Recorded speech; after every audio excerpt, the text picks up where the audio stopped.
73-year-old na lalaki, brutal na pinatay, sinunog pa sa Limay, Bataan. Iba na talagang utak ng mga tao ngayon, ano ha? Ganyan ho sila karumal, gumawa ng karumal-dumal na krimen. Detalye ng balita mula kay Danny Kumilang, RH37. Danny, good morning.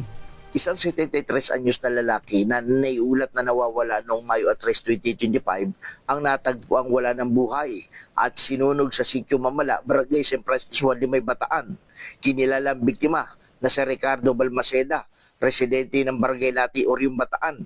Ayon sa ulat ng pulisya, bandang alas 12 ng tanghali noong araw ng kanyang pagkawala, nagsagawa ng joint investigation ang Limay at Orium PNP sa pamumuno ni na Police Major Jimmy Albert Dicen at Police Major Mataib Jalman, kasama ang kaanak ng biktima na si Roderick Balmaceda.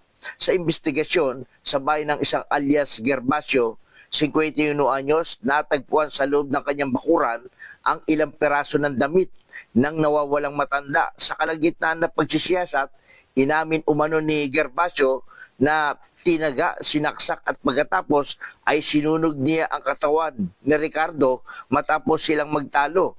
Nagpatuloy ang ocular inspection ng mga otoridad at natagpuan sa lugar ang hinihinalang mga bahagi ng katawan ng tao. Agad namang humiling ng tulong ang mga pulis mula sa Bataan PFU para sa mas malalim na pagproseso ng crime scene. Kasalukuyan ng inihanda ang mga dokumento para sa pagsasampa ng kaso labang kay Gervasio habang patuloy ang isinasagawang investigasyon.